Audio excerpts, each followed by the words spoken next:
And this morning, the president's new auto tariffs are about to take effect. It comes one day after the Trump administration imposed the highest tariffs on America's trading partners in more than a century. ABC's Nicole D'Antonio is in Washington with the potential impact on families across the country. Overnight, markets reacting sharply as President Trump announces sweeping 10% tariffs on nearly all imports, covering more than 180 countries, including 60 of some of America's closest trading partners that will face even steeper tariffs. A 34% tariff on all imports from China, a 25% tariff on products from South Korea, and a 20% tariff on goods from the European Union. This is one of the most important days, in my opinion, in American history. It's our declaration of economic independence.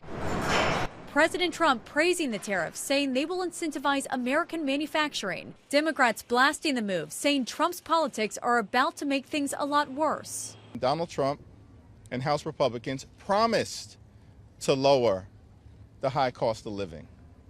But costs aren't going down, they are going up. Republicans are crashing the economy in real time and driving us toward a recession.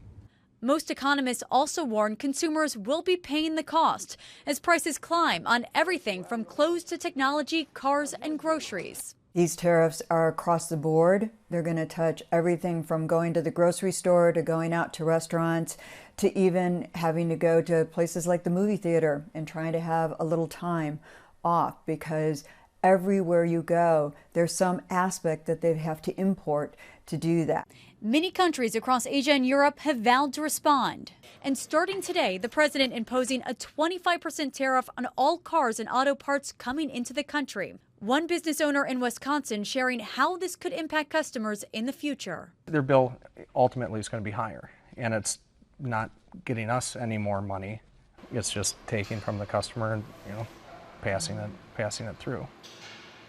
Canada and Mexico, who were among Trump's first targets, were notably left off the list for any additional tariffs, but the previous duties remain in place. Nicole D'Antonio, ABC News, Washington.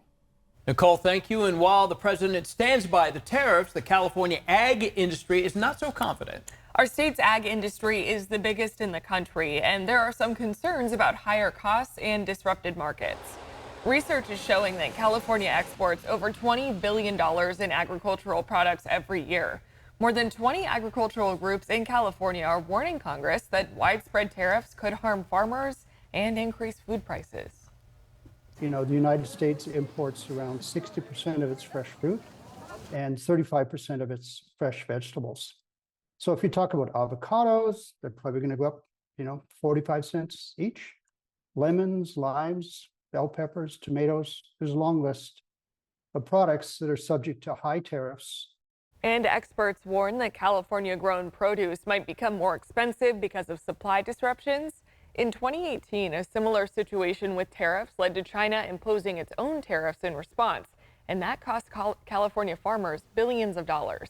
Although the federal government offered financial assistance, most of this aid went to farmers in the Midwest.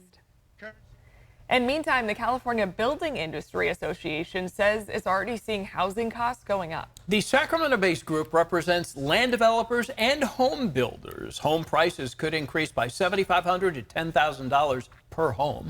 This rise is due to imports from Canada, Mexico, and China, as well as expected tariffs in response. We're beginning to see companies tell us that we should expect price increases on the fixtures, on lumber, and on drywall. They're telling us they're just not sure what it's going to mean from a shipment perspective. Will those countries retaliate and ship less materials to us? So the association says U.S. producers cannot grow their production fast enough to offset any new retaliations.